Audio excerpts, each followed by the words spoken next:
Hey, thanks for taking 10 minutes to watch CNN Student News. I'm Carl Azus at the CNN Center, and today's commercial-free coverage begins in Iraq. The Middle Eastern country had nationwide elections yesterday, the first since U.S. combat troops left the country in 2011. Prime Minister Nouri al-Maliki is running for a third term in office. He says turnout was expected to be historically high, and that's despite worsening waves of violence. At least 7 people were killed yesterday in attacks at polling stations. The United Nations says last year was Iraq's deadliest since 2008, that more than 8,800 people, mostly civilians, were killed in different attacks. Sectarian violence, fighting between Sunni and Shiite Muslims, is the cause of a lot of it. But terrorism also factors in, with al-Qaeda-linked groups fighting Iraqi government forces. Next story today, the same storm system that brought deadly tornadoes to the central and southeastern U.S. has had another disastrous effect: flooding. What looks like a river in this Florida neighborhood was actually a street. Look at this, a rush of muddy water where there should be asphalt and traffic. The Florida Panhandle is no stranger to heavy storms and hurricanes, but some of the folks CNN talked to in the area told us they've never seen anything like this. Almost 19 inches of rain in just 24 hours fell on parts of Florida and Alabama. Florida's governor has declared a state of emergency and warned that more rain and flooding could be ahead. He says 200 rescues out of 300 requests have been made. In some places, responders have had to get creative. They have gone up there with chainsaws to try to be able to cut holes in the roofs to try to be able to get the people out of there, because the water levels have risen chest high and deeper, and apparently in some of these homes, and so there's nowhere to go but up. And once you get up there in the attic, as you know, Bob, you really can't go anywhere else. So they're trying to utilize the chainsaws to be able to cut some folks out. I don't have a specific update on how far along we are on that progress. Just getting to those locations has just been a logistical nightmare. Middle East Respiratory Syndrome, or MERS, has sickened hundreds of people in Saudi Arabia. Those who've come down with the virus in other places had traveled to the Middle East first. There hasn't been a case in the U.S., but the CDC is working with hospitals to prepare for the possibility. MERS attacks the respiratory system. It's killed almost a third of those who've gotten it. What scientists don't know about MERS is how it spreads exactly and how to prevent infections. For now, they're telling travelers to keep cautious and keep their hands washed. It's the deadly coronavirus called MERS-CoV for short. The virus comes from the same group as a common cold and attacks the respiratory system. It's not clear exactly how the virus is spread, but the World Health Organization says to look out for symptoms like fever, cough, shortness of breath, in conjunction with recent travel to the Arabian Peninsula. That's because all the cases so far have been related to travelers to the region. MERS was first detected in Saudi Arabia in 2012, and that's where the majority of cases still are. Others were reported across the Middle East, in Europe, and as far as Malaysia. So far, more than 300 cases have been reported worldwide, including more than 100 deaths. But in the past month, there's been a 30% spike in the total number of cases, including nearly 24 reported here in the UAE. Authorities say they're monitoring the situation and there's no need for panic, but social media is rife with messages of concern. So when are we supposed to freak out about the MERS coronavirus in the UAE, says one.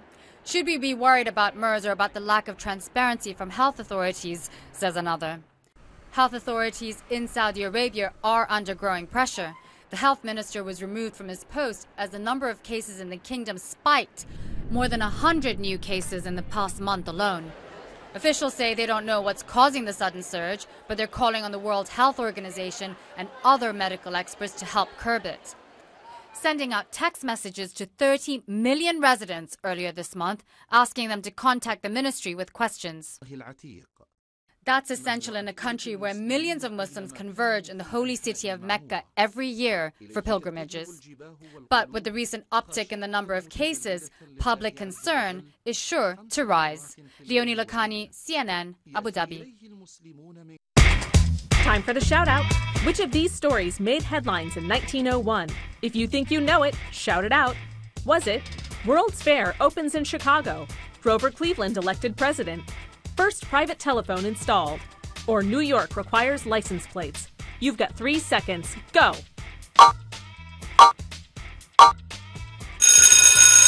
New York State was the first to require license plates in 1901. Car owners made the plates themselves. That's your answer, and that's your shout out. And they didn't have numbers and letters on them that might have seemed random. Those first license plates had initials, kind of like a monogram for your car. The first state to actually issue plates itself was Massachusetts in 1903. The first number, 1. We've come a long way from those plates to cameras on traffic lights that take a picture when you run a red. If you've driven through an intersection, there's a good chance they've seen you. And if you've received a traffic ticket in the mail, there's a good chance you didn't see them.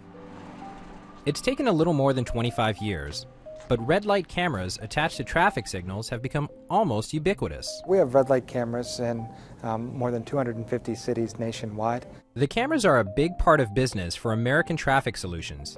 ATS is the largest provider of cameras in the United States, with revenues exceeding $200 million. The newest cameras are equipped with 29 megapixel sensors that can capture high-definition photos and video, quick enough to see the inside of a moving car.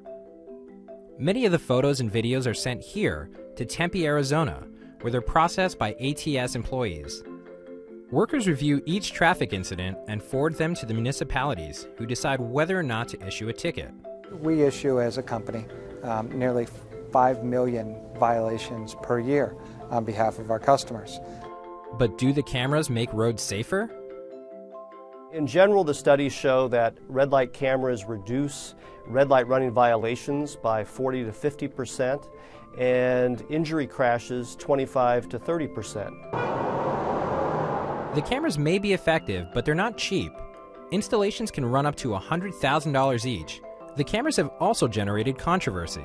Critics contend that they are used by cash-strapped cities to increase the number of traffic tickets.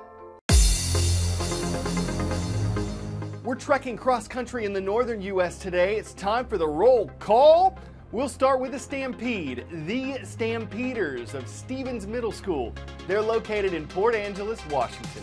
Making a stop in Minnesota, the Rebels of Champlin Park High School are on the roll. They're watching from Champlin. And in the state of Maine, the Bulldogs are growling from Prospect Harbor. Good to see y'all at Peninsula School. Quasi Aneen has made his choice. The 17-year-old high school senior is going to Yale University. That's impressive for anyone. Yale accepts around 7% of the students who apply. And while Aneen says he's a student, just like any student, he's done something that very few ever have. He was accepted to every school in the Ivy League, all 8 of them, an incredible accomplishment. So why did he pick Yale? Well, Aneen sings and plays the viola. He wants to study both music and medicine, and he thought that Yale had the best music program in the Ivy League, combined with opportunities to study and travel that he liked. He's also getting financial aid from Yale. He won't say how much, but it's reportedly one of several schools that offered to cover at least some of his costs. Yale might be tough to get into for people, but it's got one program that's going to the dogs. If you have one, and it's smart, you might be wondering how it thinks. That's what students are trying to find out. They're studying whether dogs can learn socially like children do. In one experiment, for example, a dog used her mouth to open up puzzle boxes. But after seeing a student use her hands to do it, the dog used her own paws. That's kind of a feat in itself. Forget Pavlov. This embarks on new territory. It's something that for research could establish new dogma. If they're paw-assistant, they may just dig up a breakthrough in dognition. It's time for us to scoot. I'm Carl Azus, and CNN Student News returns Friday.